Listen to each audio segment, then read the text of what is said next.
Ladies and gentlemen, welcome to another Bulletproof for BJJ podcast. And today, the question is barbell or bodyweight better for BJJ? Oof, this debate. Juicy. Yeah, this debate. It's interesting because one of our guys here at the gym was discussing this with me. Said, what's better? Because I was doing deadlifts and then looked over. Obviously, Joe is quite proficient on rings. Said, is this better or is that better? And the answer is complicated, my friends, and we are going to dig in today. So let's examine those elements, Joe. Let's look at body weight and let's look at barbell. There are pros and cons for both. All right, yeah. So I guess body weight, we're talking like calisthenics, gymnastics type stuff, right? Yes, indeed. And then barbell, we're talking any kind of barbell strength training, whatever that is, whether it's powerlifting base, Olympic lifting, just, whatever, bodybuilding type stuff with a bar. Okay, well, should we rip into, let's discuss the body weight piece. Yeah, definitely. Well, actually, let us just frame this conversation with the combination is what we like most. Yes, the preference, what we prefer at Bulletproof is a successful combination of both. Because they both are great tools that give you different outcomes. But they both, as much as they have their pros, they have their cons. And so I think what we want to get clear today is what pros are there, what cons are there, and how that applies to you, the listener. So if you don't have barbells, what are you going to do? If you don't know what to do and you do have some equipment, what are you going to go there? And how we can make the most of this to improve your BJJ. What's that look like? So being the bodyweight master, Joseph, when we are, the hand is raised, he's acknowledged. What do you feel is the greatest pro of being able to just do some bodyweight exercises? So a couple things that sort of top of the dome. The convenience of bodyweight strength training cannot be overstated, yes. right? If you've got, a basic level of proficiency and you can execute the movements well, you can show up to the park, do a great workout. You can hang some rings up over a tree branch, get a bunch of really good upper body strength done. It allows you to do a lot with little. Yes. That's the first piece. Another benefit for me is that it gives you great variety in the choices of exercises.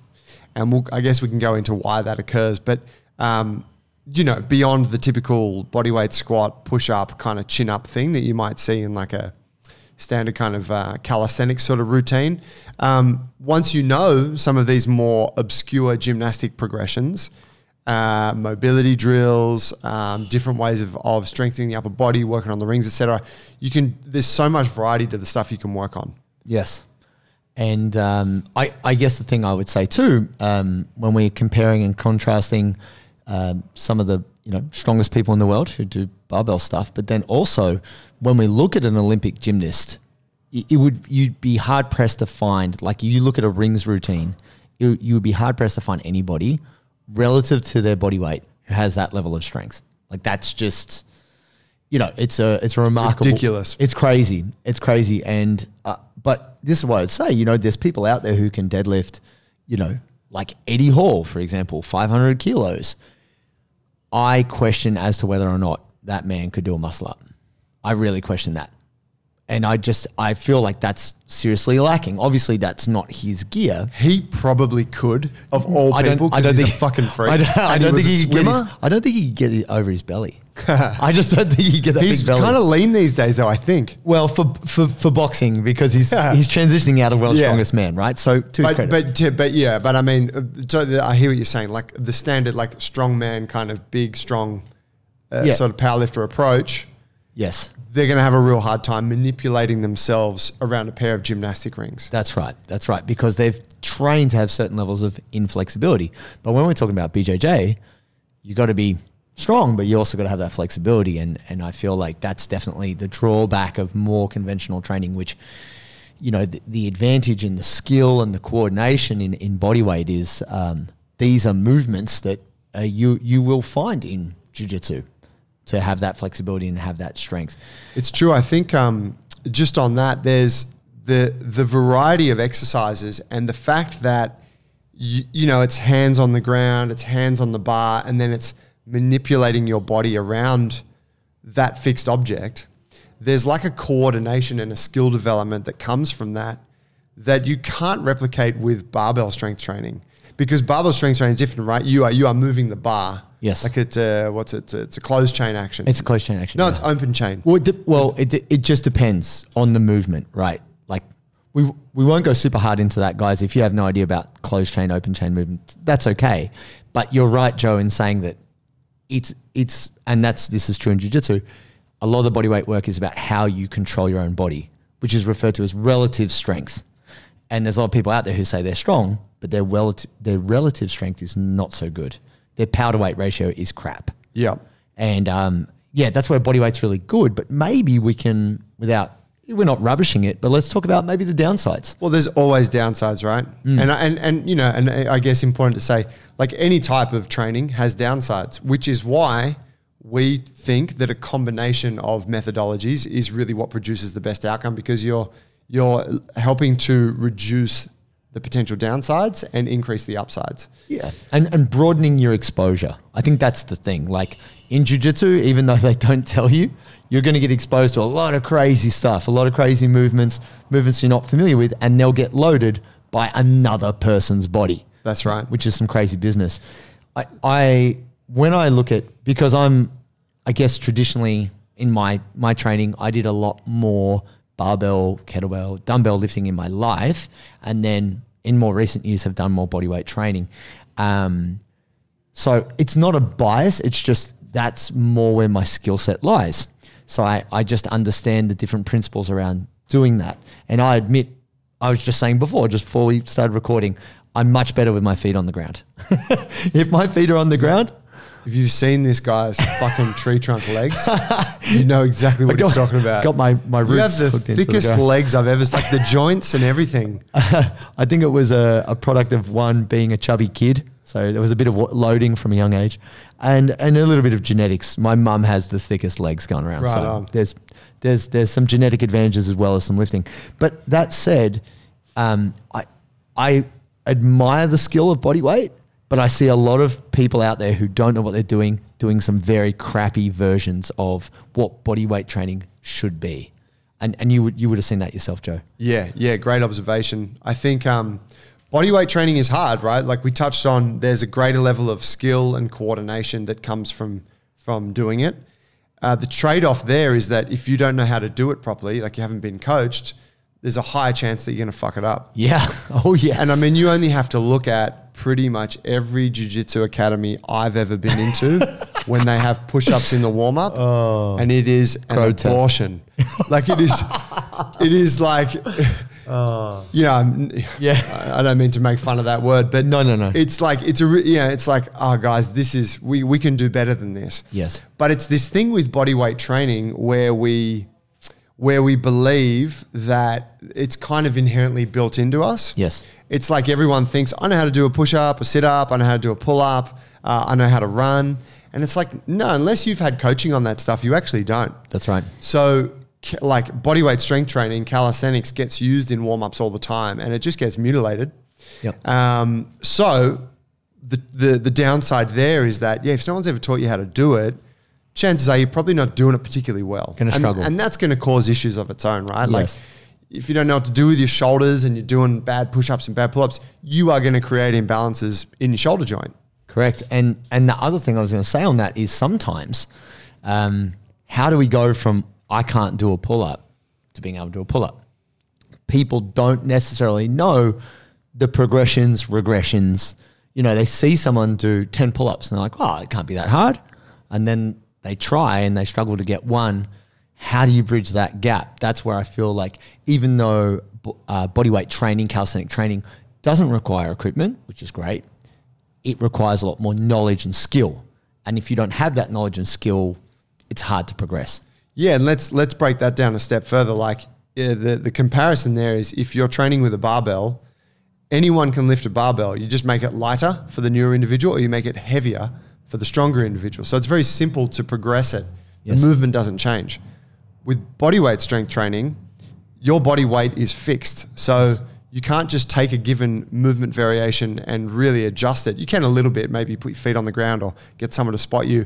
But essentially, you got to know a different variation that's going to move you towards where you're trying to go. Yes. So, yeah, so what JT's saying is like, okay, I'm trying to work on the pull-up, but I'm not there yet. I'm down here. What are the 2, 3, 7, 10 steps in between? That's like 10 different exercises you need to know in order to get to that place, right? Yeah, and I think that's where seeking expert advice around these things, and the great thing is, this guy, there's a lot more. Like us. Well, yeah, I'm in there too. He's good too. I know a little bit. But I think definitely I'm happy to admit Joe knows a lot more around body weight progressions than I do for a lot of movements. And that's fine. I have no problem in that, and I'm still learning a lot. So I'm happy to be learning that stuff. Let's switch over to barbell and talk about where does barbell fit in? Why is it good? How does it help BJJ players? I just wanted to add one con. Yes. For body weight as well, another one. Yes. Which is the lack of lower body development. Well, I think this leads in well. So yes. So, okay. So the good stuff about barbell strength training. Yeah. Man, it allows you to access a level of load or intensity through foundational movement patterns. So take the squat or the deadlift, and you can put heaps of fucking weight on it, and you can execute quality reps. Well, if you're doing it well, no other tool allows you to do that. You can't put double your body weight into really a pistol squat. Like maybe you can, but it's very, very hard. It's very challenging to do that. But a barbell allows you to do that. We have squat racks. We have, it's like this, it's like a machine, right? It's like squat stands with racks. You put this bar on it, put these plates. It's kind of weird when you think about it. Yes. Like this technology we've created, but it allows you to put double your body weight or whatever onto your back, and then do certain movements that are very basic movements. And that gets you really fucking strong. Yes. And I think that's the thing when we talk about body weight is great for relative strength, relevant to your body weight. Barbell is great for maximal strength. And this is coming from people way smarter than me. I think it was Charles Poliquin said, he wasn't a big fan of kettlebells, but that's all right. Charles is a bodybuilder at heart until his heart failed from too many steroids. Oh, sorry, Charles. Low blow. R.I.P. No, respect to Charles Poliquin, he's a smart guy. He felt that the kettlebell is like one of the earliest training tools. He felt the dumbbell was a progression, like it was an evolution. Because he was all about hypertrophy and muscle growth, he thought dumbbells were best for hypertrophy, but barbells were best for maximal strength. And he outlined why in a series of different ways. And so even though that's there, that ability to get better sooner. So if someone really sucks at a lift, you go, okay, let's just start with a broomstick and learn this basic skill, learn that basic coordination in a very short period of time, 30 minutes, an hour. Someone can really nail their deadlift and squat technique. But a handstand, man, that's taken more than half an hour, 40 minutes. That's months of work. Yeah, the skill curve is much greater. Yeah, so there's a huge mobility factor with bodyweight training, right? Yes. Like if you've got tight wrists, like the standard jiu-jitsu player, yes, you probably aren't going to be able to really do any effective handstand training until you get your wrist more mobile, which for some people could take fucking months. Ages. Right? Yes. Whereas everyone can deadlift today. Yes. Maybe we elevate, like if you're really tight, maybe we elevate the bar a little bit. So it's like you're not going all the way to the ground. Not full range. Yep. Maybe you're really weak, so it's the broomstick. But there's ways to get, like we got a class full of people. All right, everyone's doing deadlifts, great. Yeah, working on that hinge pattern. Yes. And squat can be varied in so many ways. But if we're relating to a barbell squat, some people struggle to have that bar on their back. And we will talk about the downside in a second. But what I was going to say is if you're out there and you've never really been into the gym, you're not a gym person, you don't really like lifting weights, but you feel you need to. You feel like you've hit a point, all right, enough's enough, my knees are sore, I want to get stronger. The reason why we are, you'll hear us talk so much about hinging, pushing, pulling, squatting, these different things. These things are high leverage. You get better at them, your body gets better, your nervous system gets better. This translates to many other things. The reason why we don't talk about machines, sitting down, bicep curls, all these things, they don't translate. Like, we want to train movements, not individual muscles. So even with a barbell, you can get more coordinated. There is a degree of coordination in deadlift. 100%. And if we take it to Olympic lifting, which is that next step up, and you're talking about a power clean or an Olympic clean, a snatch, a clean and jerk, these things are very highly skilled. Highly skilled. Yeah. And I guess probably for, the scope of this conversation, we're kind of keeping like Olympic weightlifting outside. To the side a little bit. Yeah, because it is very niche, and it's not something that we don't do it in really in our training. We might fuck around with it every now and again, but it's not in our program. And that's just because it's not, the benefits of doing it are not such that the skill curve is worth it. Yeah. But we're like, okay, foundational barbell stuff, squatting, pulling, hinging, etc., pressing, coupled with foundational bodyweight stuff, man, that's the potent combination. Super high leverage. And people can access it, right away. Yeah. And that's the thing. You can also monitor your progress. So 1 week, you're looking at, your 3 sets of 8. And then the next week you're like, oh, I just hit 3 sets of 12. I'm feeling stronger. Cool. Okay. I can put 5 more kilos, 10 more kilos on the bar, and that's safe. As long as your technique is good, that's quite safe. And so it's very easy to progress in that way. Just chip away. It's very obvious. Whereas when you do a handstand, if your quality is going down and you don't have someone there going, oh man, your line's out, or, you need to look down, blah, blah, blah. If you're not getting that feedback, it's hard to tell when you're getting better. Yeah. So I think it's more nuanced. Yes. That early access stage, people can get greater satisfaction of like kind of attainment and improvement through just gradually improving the weight or gradually upping their reps. And that's where that's actually a pro from my perspective in barbell training. I totally agree. I think too, like if you take someone that's relatively inexperienced in their training, so say it's a jiu-jitsu person, they've done, a couple of years of jits, but never really messed around much in the gym.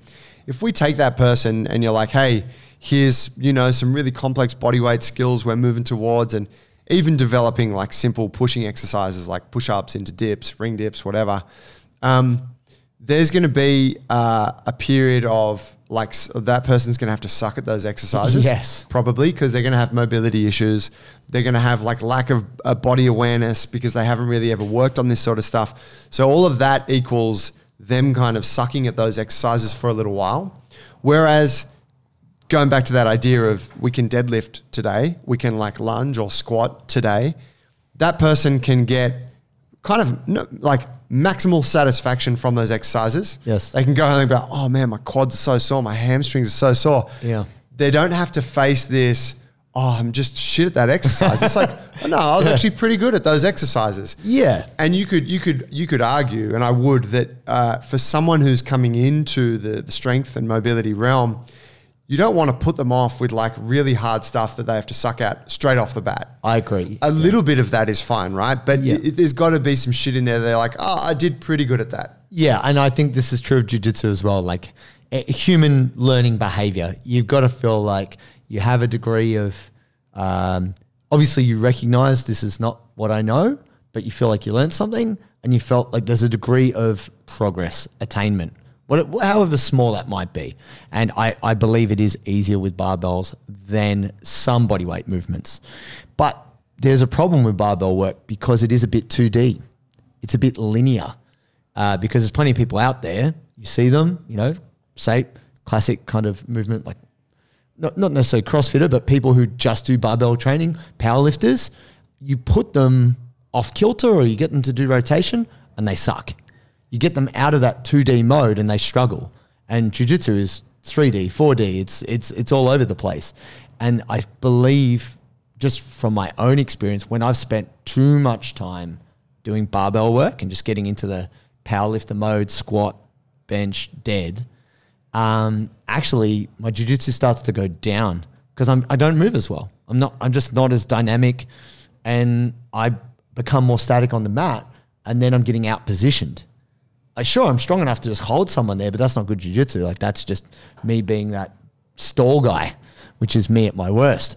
But But then that's why definitely, you know, the way we've made the Bulletproof for BJJ program is to be able to get the best of both worlds. Yeah, I guess, yeah, for people who maybe who sort of can't visualize that sort of linear aspect of traditional barbell strength training, think about when you're doing back squats, you plant your feet at shoulder width or thereabouts, and then you go up and down, right? And then you think about deadlifts, and you plant your feet and you grab the bar, and then you go up and down. And then bench press, you lie on a bench and you grip the bar and you go up and down. Same with the press, yeah. And these are like, you will get strong through those foundational movement patterns. Your joints will get great benefit from that.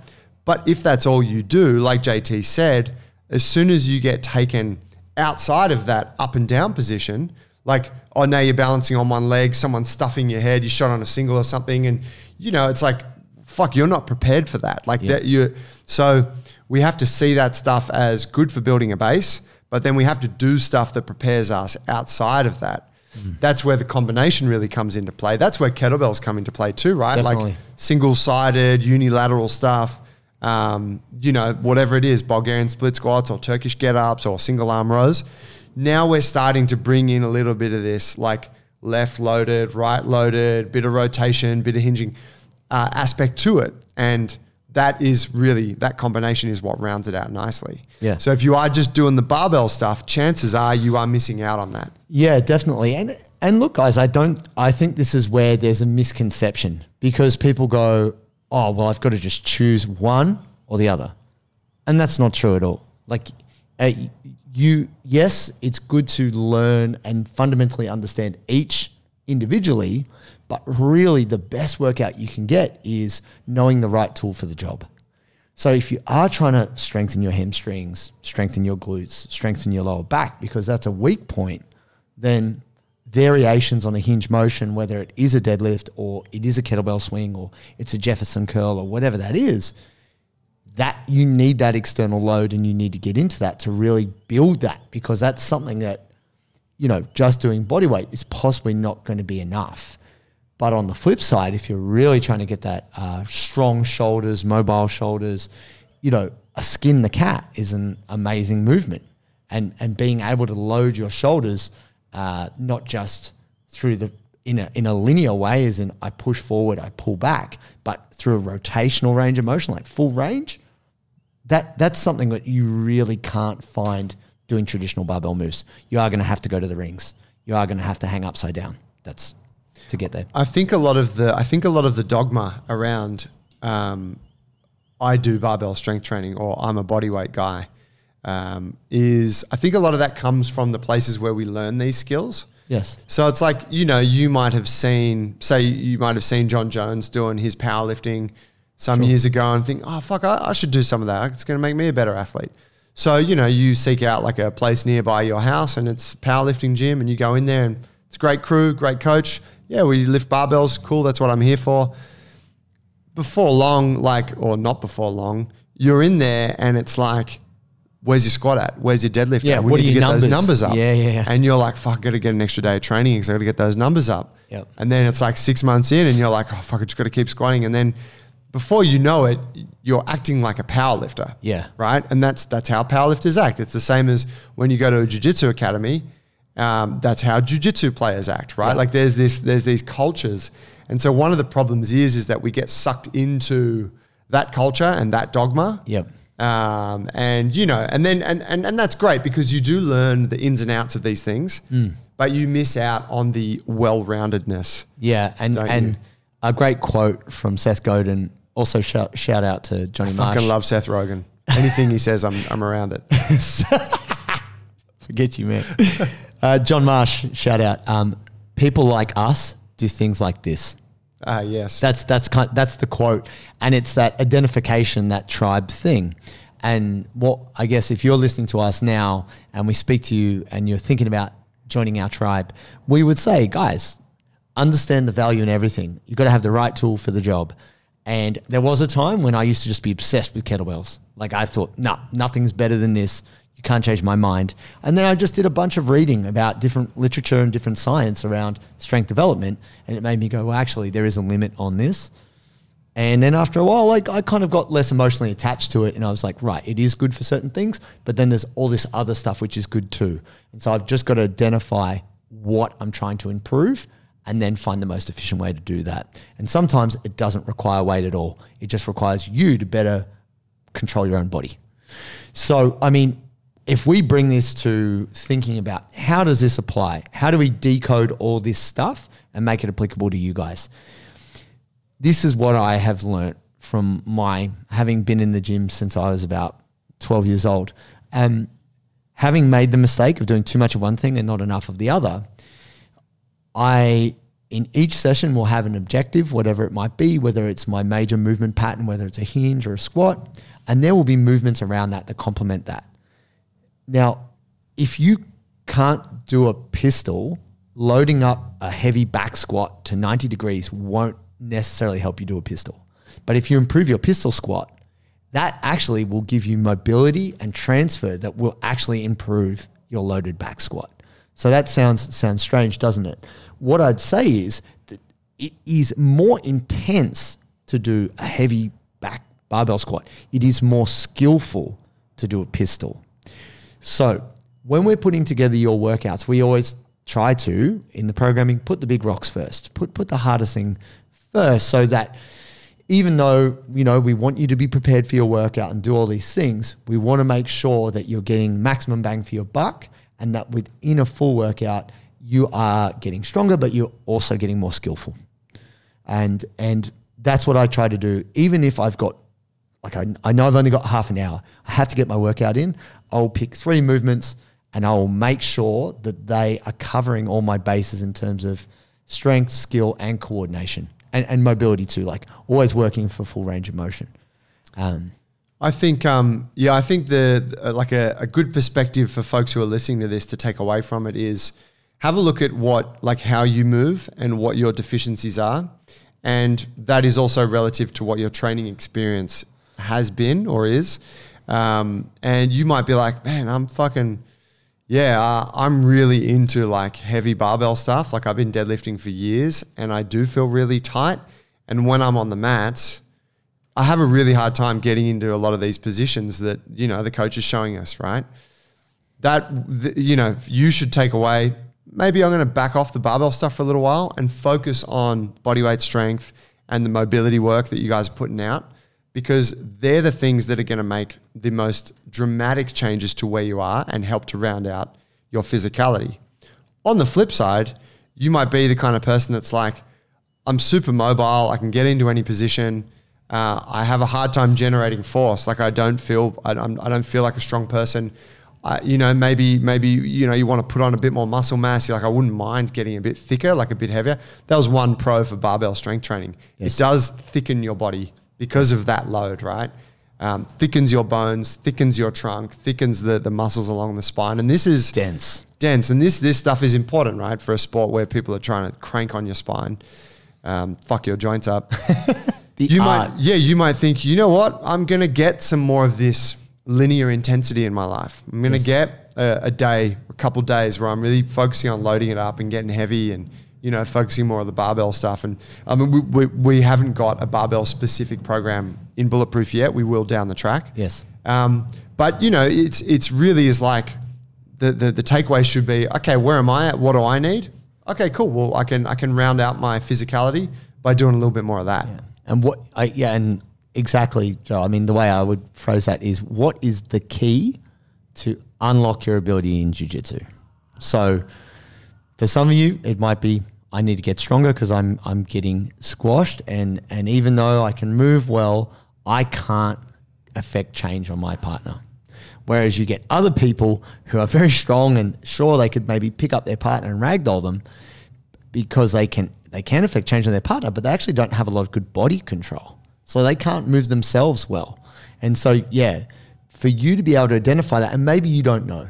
So then you need to ask. You maybe ask your coach or ask a training partner. And I mean, this is just... If it's the coach that taught you how to do the shitty push-ups, though, don't ask him. Yes, maybe. Fuck that guy. Look, hey, easy down, movement Nazi. Not all of us know how to do Idol Patal special moves, okay? because there's plenty of coaches out there who have amazing jiu-jitsu who have no idea about other stuff. It's a push-up, bro. Yeah, look, hey man, the way you do a push-up's tough, man. No, I hear you. No, I totally, yeah. No, it's cool. I don't want to hang too much shit on anyone, but the reason why we have this stand, guys, is because if we say, oh no, that's just fine, keep doing crappy reps, then you never get better. Nothing changes. And no one's holding you to account. And sometimes you have to, and Joe does this for me all the time. Anytime I'm like struggling at something, generally it will be a forward fold. Or any movement requiring Joe will go forward fold is like fine. No, Joe will say to me, this is a classic line. He'll go, that's you right there, bro. That's you. Like that moment of you sucking and just struggling with why you're not good. He'll say, no, that's where you belong because that's who you are, sucking right now. I was like, thanks, man. I really appreciate it. That's the best. Thanks, coach.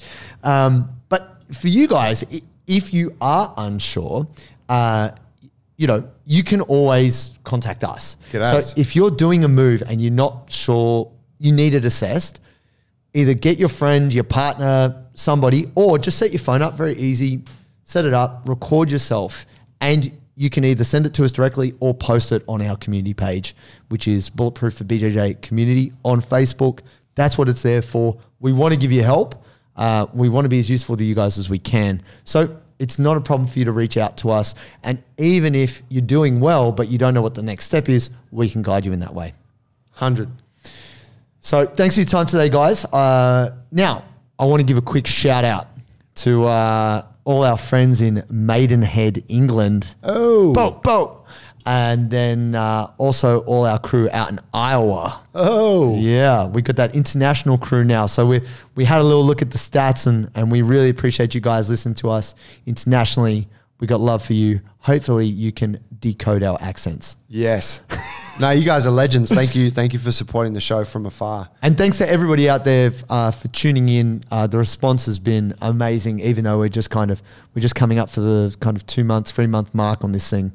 We had a lot of people tune in all around the world. So we are exceptionally grateful for that. And the only thing that we ask is if you have enjoyed anything we've talked about, share it or send it to a friend who you think might benefit, a jits mate who might be a bit stiff, immobile, or a bit too linear, and maybe they need to hear this information. Yeah, help get the word out there. But that's huge. We really do appreciate the support, and we hope that we can keep this thing going indefinitely till we die. Yeah. Think about that. Oh, God. Contemplating my mortality. Well, it won't be for a while. I might have to run this show. I mean, Joe's definitely going to die before me because I'm going to kill him in jiu-jitsu. All right, guys, thank you so much, and definitely looking forward to you guys tuning in next time. And if you have any questions or things you would like to suggest to be on the show, send us a DM, hit us up on Instagram at Bulletproof for BJJ, or you can email us info@bulletproofforbjj.com. Thanks, fam. Thanks, Joe. Thanks, Peace, bro. crew.